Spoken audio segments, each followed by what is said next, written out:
মানুষের সঙ্গে প্রেম করলে প্রেম কমে যায়, ভগবানের সঙ্গে প্রেম করলে প্রেম বেড়ে যায়। হ্যাঁ, ভগবানের সঙ্গে প্রেম করবে। একজন মুসলমান বাড়ির বাবু প্রত্যেক দিন 5 বার করে মসজিদে নামাজ পড়তে যায়। তোমাদের শেরপুরে এত সুন্দর মন্দির, দিনে একবারও আসার সময় হয় না। নিজের জীবনের পরিশুদ্ধি ঘটাও। নিজের জীবনের পরিশুদ্ধি না ঘটালে 44 বছর হরিনাম হচ্ছে, আরো যদি 400 বছর হরিনাম হয়, লাভের লাভ কিছু হবে না, পুরো রসের খাতায় চলে যাবে। আত্মশুদ্ধি ঘটাবে। এলাম, দাঁড়ালাম, শুনলাম, ডিম চাউমিন খেলাম, ঘরে গিয়ে লম্বা হয়ে শুয়ে পড়লাম, এজন্য হরিনাম নয়। মানুষের চিত্ত শুদ্ধ করবার জন্য হরিনাম, অন্তরকে পবিত্র করবার জন্য হরিনাম, অন্তরকে পরিতৃপ্ত করবার জন্য হরিনাম। সব সময়ের জন্য কখনো কোনো কিছুর বিনিময়ে নামকে পরিত্যাগ করবেন না, আশ্রয় করবেন। ভালো লাগুক আর না লাগুক রোজ খাবেন তিতা, ইচ্ছে করুক আর না করুক রোজ পড়বেন গীতা, প্রত্যেক দিন পড়বেন। ভুল হোক তবু পড়বেন। আজ ভুল হবে, কাল ভুল হবে, পরশু ভুল হবে, তারপর দিন দেখবেন ঠিক হয়ে যাবে।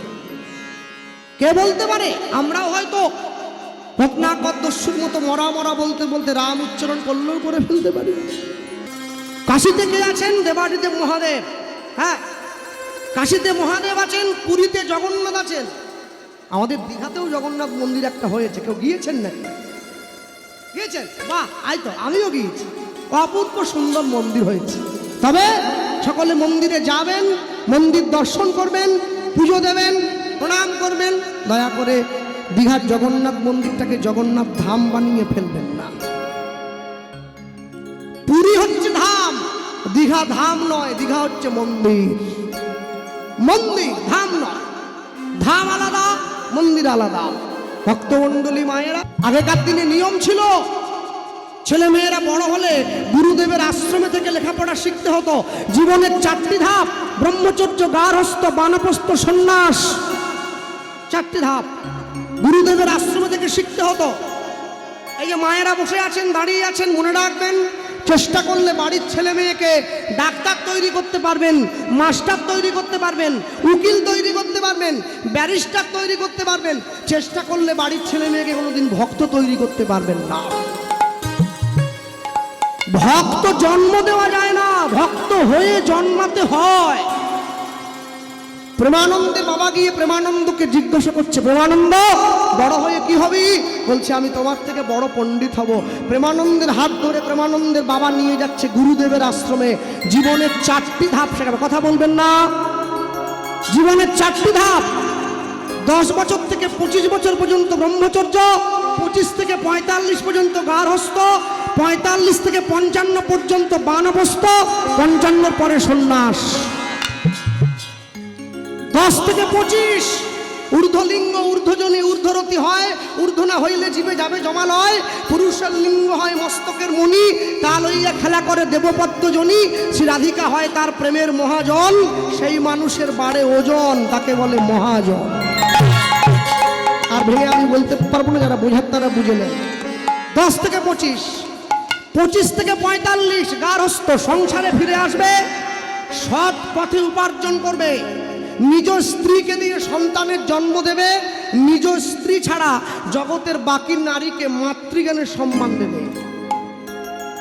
গার্হস্থ্য 25 থেকে 45, 45 থেকে 55 বানপ্রস্থ।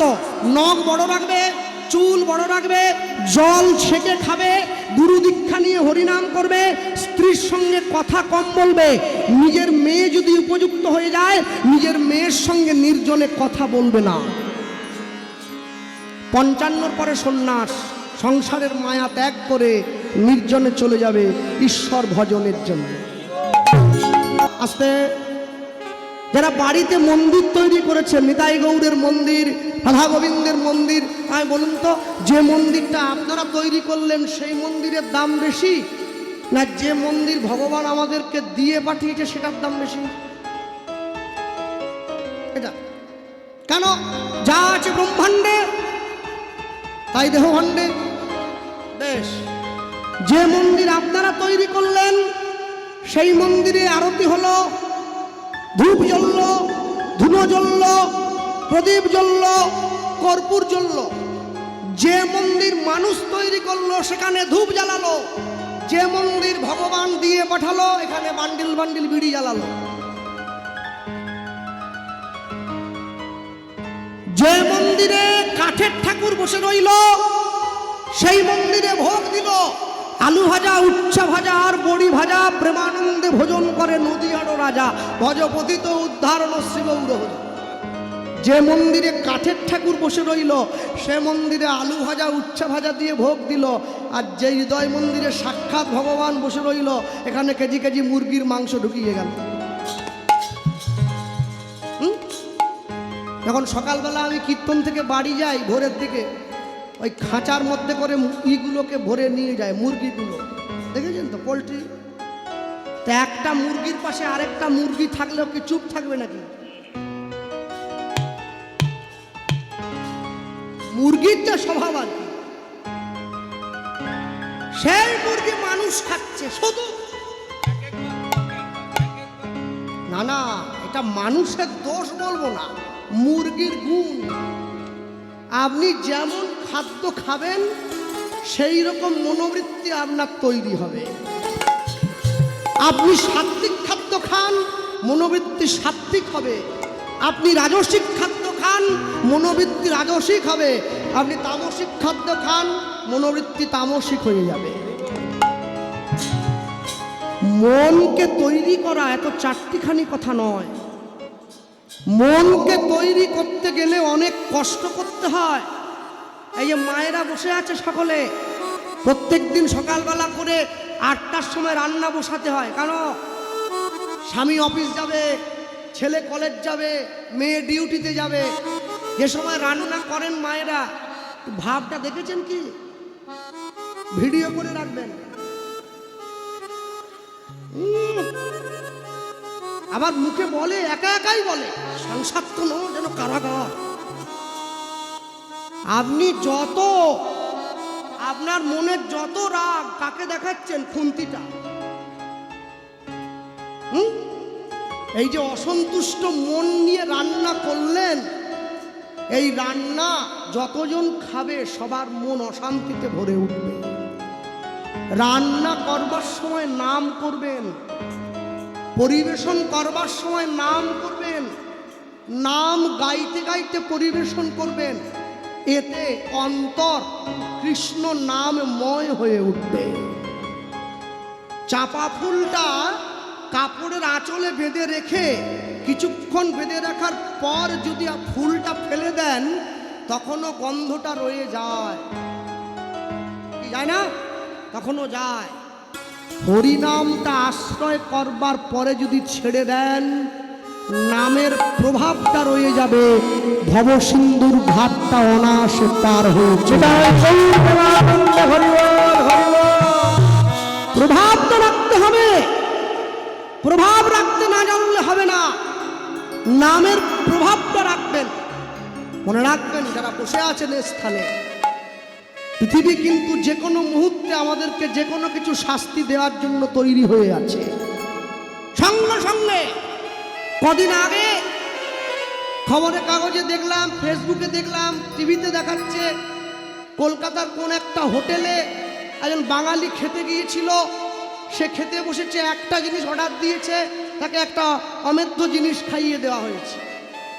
তাহলে যে কোনো মুহূর্তে কিন্তু আপনার জীবনের উপরে সেই সমস্যাটা নেমে আসতে পারে।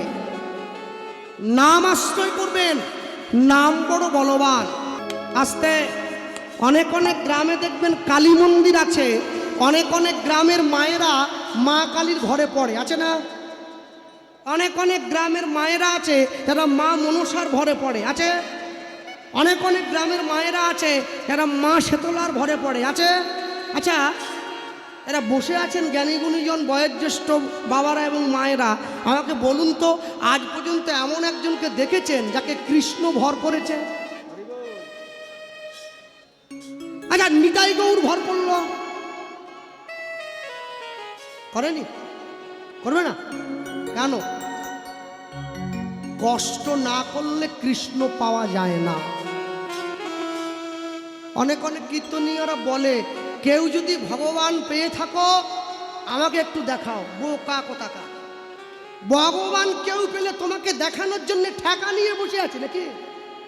হ্যাঁ, আমি একজনকে বললাম বৃন্দাবনে যাবেন নাকি? বলে আর যবে গোবিন্দ টানাবে, গোবিন্দ জীবনে টানবেন না। গোবিন্দের কাজ নেই, আপনাকে টানতে যাবে। যা বড় লাইন আছে সামনে, হ্যাঁ, কোনোদিন টানবে না। টানার মতো কর্ম করতে হয়। কর্ম যদি ভালো হয় ভাগ্য হয় দাসী, হৃদয় যদি ভালো হয় ঘরেই মথুর আকাশ। আরে আমার কথায় কেউ দুঃখ পাবেন না, যারা বসে আছেন দাঁড়িয়ে আছেন। যে বাড়িতে সাধুগুরু বৈষ্ণবের সেবা হয়, যে বাড়িতে গোবিন্দ সেবা হয়, সেই বাড়িটা তো তীর্থ হয়ে যাইব। আর যে বাড়িতে গোবিন্দ সেবা হয় না, সে বাড়িটা শেয়ালের গর্ত হয়ে যায়। যে বাড়িতে গোবিন্দ সেবা হয়, সেই বাড়ি রান্নাঘরে গিয়ে দেখো কি আছে। গোবিন্দের জন্য প্রসাদ, গোবিন্দের চরণামৃত, ভক্তকে দেওয়ার জন্য মিষ্টান্ন। আর যে বাড়িতে গোবিন্দ সেবা হয় না, সেই বাড়ির রান্নাঘরে গিয়ে দেখো মরা মাছ, মরা হাড়, মরা মাংস। আচ্ছা, যারা বসে আছেন এখানে প্রত্যেকের গোত্র আছে না? কারো মধুকল্য, কারো সান্ডিল্য, কারো কাশ্যপ আছে। আমরা কিন্তু ঋষি সন্তান। সিন্নান্তু বিশ্বে অমৃতস্য পুত্র, ঋষির বংশধর আমরা। সেই ঋষির নাম অনুযায়ী যার গোত্র কাশ্যপ, সেই ঋষি হচ্ছে কশ্যপ ঋষির বংশধর। যার গোত্র মধুকল্য, সে মধুপেয় ঋষির বংশধর। কিন্তু 2026 সালে সনাতন হিন্দু ধর্মের দিশাহীন দ্বিধাগ্রস্ত বাঙালি ঋষি সন্তান নিজেকে ভুলে গিয়ে ঋষি নয়, এখন শিশি হাতে ধরে নিয়েছে। কোথায় ঋষি আর কোথায় শিশি এক করলে হয় নাকি? মনে রাখবেন, দুধের দাম যদি 40 টাকাও কিলো হয়, দুধ সবার সামনে বসেই খাওয়া যায়। মদের দাম যদি 4 লক্ষ টাকাও হয়, ওটা স্কুলের পিছনে গিয়ে অন্ধকারেই খেতে হয়। এটা ভালোর সঙ্গে মন্দের তফাৎ। আমি আজ পর্যন্ত কোনো মুসলমানকে দেখলাম না যে মুসলমান বাড়ির ছেলে হয়ে ঈদের দিনে মসজিদের বাইরে ডিজে গান বাজিয়ে নাচছে। আমি আজ পর্যন্ত কোনো খ্রিস্টানকে, এখন তো বাঙালিরাও খ্রিস্টান হয়ে যাচ্ছে।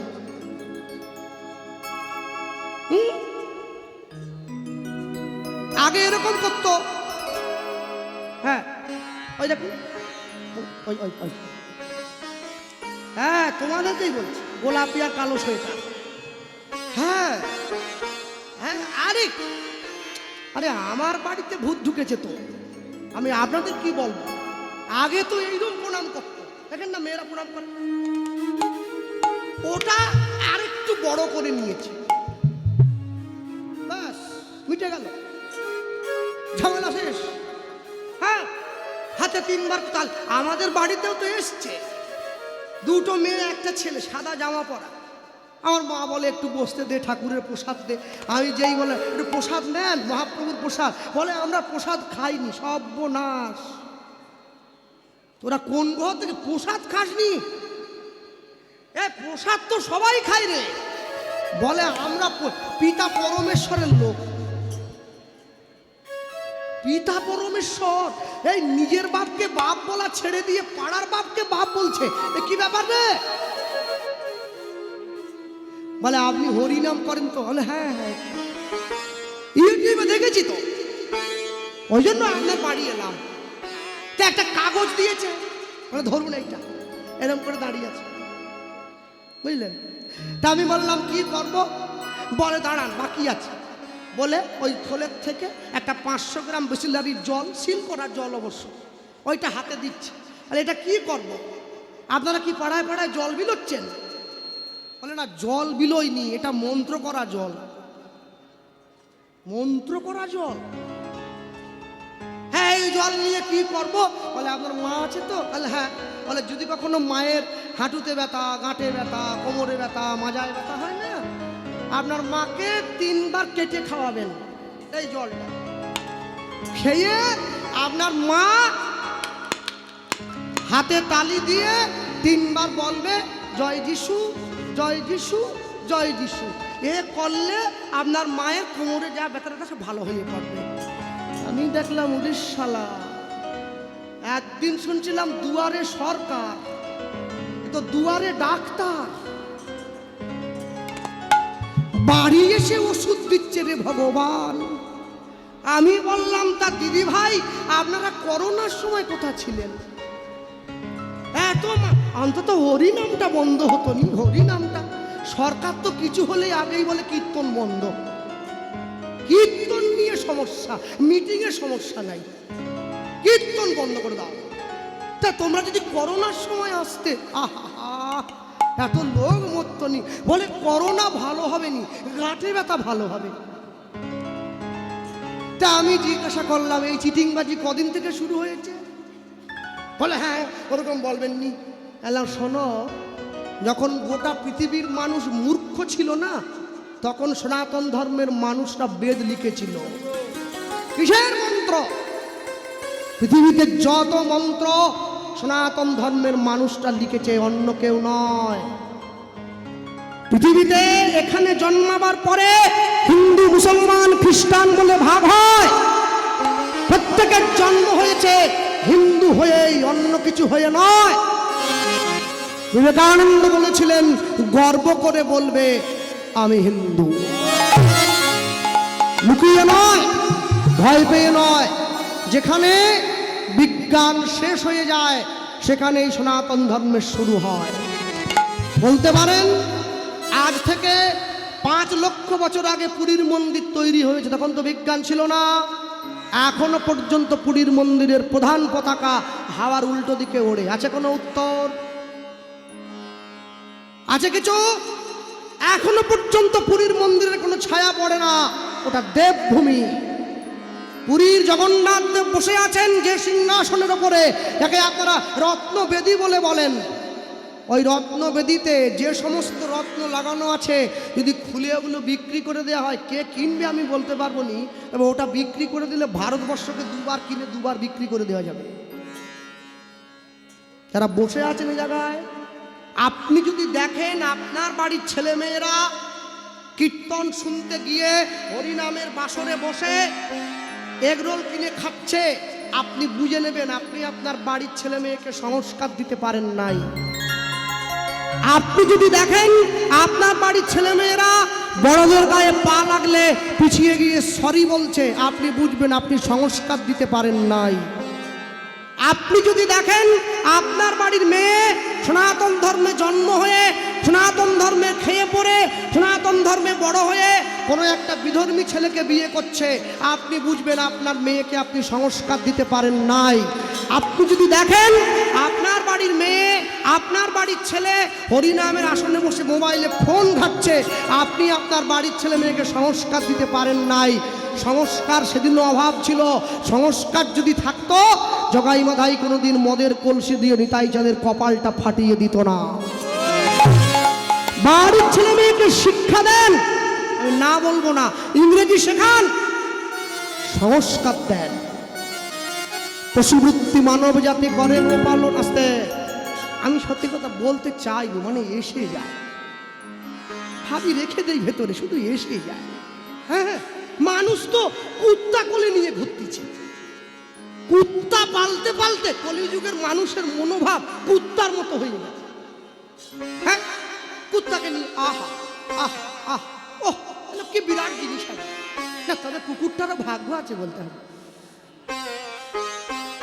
হ্যাঁ, আমাকে তো তাপস বাবু স্কুলে একটা বেড কভার পেতে দিয়েছে, কুত্তা ব্ল্যাঙ্কেটে ঘুমোয়, বিরাট ভাগ্য। কুত্তার দেখাশোনার জন্য 3টে লোক রাখা। আরে কুত্তা রে। আবার যারা মেদিনীপুরে, আমার তো মেদিনীপুরের লোক, আমরা মেদিনীপুরের লোক টোকগুলো গরু ফরু চড়ায় বলে, বলে দূর দূর সব গাইয়া ভূত, গোটা গায়ে গোবরের গন্ধ, ছিছি। এই কুত্তার গু দিয়ে কোনোদিন হরি মন্দির নেতা দেওয়া যায়নি, গরুর গোবর দিয়ে নেতা দেওয়া যায়, বোঝে না। কুকুরের পেচ্ছাপ দিয়ে কোনোদিন চরণামৃত হয়, গোমূত্র দিয়ে চরণামৃত হয়। মনে রাখবেন, যারা কুকুর পোষে ওরা নাকি আধুনিক, যারা গরু পোষে ওরা নাকি বলে গাইয়া ভূত। যারা গরু চড়ানোকে ছোট করে, কুকুর চড়ানোকে বড় করে, তাদের উচিত প্রত্যেক দিন সকালবেলা কুকুরের দুধ দিয়ে চা করে খাওয়া। গরুর দুধ বন্ধ, খাওয়ার বেলা গরুর দুধ চাই, চড়াবার বেলা কুকুর চাই। আরে এই কি যে দেশেতে এলো গোরা, বদলে গেল দেশের সব নিয়ম ধারা। এবার দেখি শাড়ি ছেড়ে বাংলার মা বোনেরা সব ছেঁড়া ফাটা প্যান্ট পরা। বলো হায় রে হিন্দুর হবে কি, হায় রে হিন্দু হবে কি, হায় রে হিন্দু হবে কি। নিজের ধর্মে মরণ ভালো, অপরের ধর্ম নকল করা মোটেই ভালো কাজ নয়। নিজের ধর্মকে সম্মান করবে। মনে রাখবেন, যারা ভারতবর্ষে থাকে, বাংলা মায়ের খায়, বাংলা মায়ের কোলে মাথা রেখে ঘুমোয়, বাংলা মায়ের পয়সা ধ্বংস করে বড় লোক হয়, কিন্তু পাকিস্তান ক্রিকেট খেলায় জিতলে যারা বোম ফাটায়, সবার আগে তাদেরকে একবারে ঘাড় ধরে দূর করে তাড়িয়ে দিতে হবে, তবে সমাজে শান্তি আসবে, না হলে আসবে না।